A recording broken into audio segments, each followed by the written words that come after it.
Chaque année, l'équipe du musée de Vire s'emploie à réaliser une exposition qui restera à la disposition du public pendant plusieurs mois. Cette année, sous le titre « À table, la Normandie des gastronomes », découvrez les spécialités culinaires historiques de la région en passant par les arts de la table. Cette exposition, qui tient tous les étages du musée, présente et retrace les chemins de la gastronomie normande depuis plusieurs siècles. Revenant sur les racines de cet art de vivre et du bien manger en Normandie, grâce à des toiles, des vitrines et des objets recherchés, cette exposition place la cuisine en tant qu'art à part entière avec ses maîtres et ses promoteurs. Lors du vernissage, mercredi 4 mai, le public venu en nombre a pu découvrir l'importance du travail réalisé, de recherche, de collection et d'enseignement, mais la gastronomie à Vire a ses impératifs. Alors, on ne pouvait pas présenter une exposition sur la gastronomie et le goût à Vire sans évoquer l'andouille de Vire. Comment l'andouille de Vire devient une sorte de recette en elle-même. Partout où il y a de l'élevage de porc, il y a de l'andouille, et depuis des siècles et des siècles. Mais alors pourquoi l'andouille de Vire devient plus célèbre que les autres ? Je pense qu'elle est, on le sait, depuis le XVIIIe siècle, elle est célèbre pour son goût, elle voyage très bien, elle arrive sur les tables des gastronomes parisiens très facilement, on l'achète dans des épiceries fines, elle est très chère, c'est la plus chère des andouilles françaises.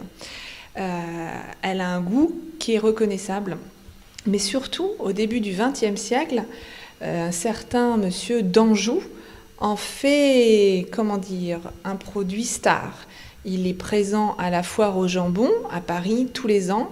Parmi de nombreux produits venus de toute la France, l'andouille de Vire est repérée et repérable. Et encore aujourd'hui, devient symbolique de Vire et Vire symbolique de l'andouille.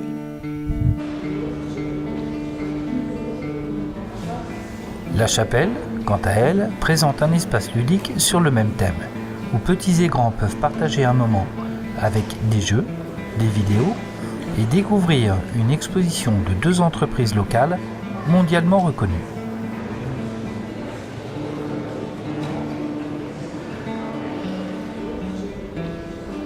Je ne ferai que reprendre le mot du maire qui s'est félicité du choix de ce thème de la gastronomie particulièrement fédérateur en Normandie, qui s'est réjoui du coup de projecteur qui peut être ainsi porté sur 2 des secteurs d'activité emblématiques du pays virois, à savoir l'agroalimentaire et les arts de la table, et qui a salué le partenariat établi pour cette exposition entre le musée de Vigne et le musée de Normandie à Caen.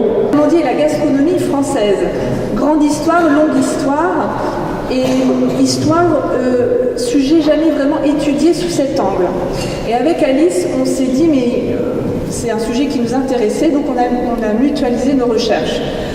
On a découvert plein de choses, on a découvert que les relations entre la Normandie et la gastronomie française, avec des grandes majuscules, s'intensifiaient au milieu du XVIIe siècle, lorsque les Français élaborent une cuisine très différente de la cuisine de cette époque-là, c'est-à-dire la cuisine médiévale et de la Renaissance. Au milieu du XVIIe siècle, il y a une révolution qui se joue. Une denrée jusque-là mal considérée devient un ingrédient fondamental pour notre cuisine, c'est le beurre. Préféré au lard, au saindoux, à l'huile, elle est la base incontournable de la cuisine française. Merci d'être aussi nombreux et puis bonne dégustation générale. Bravo.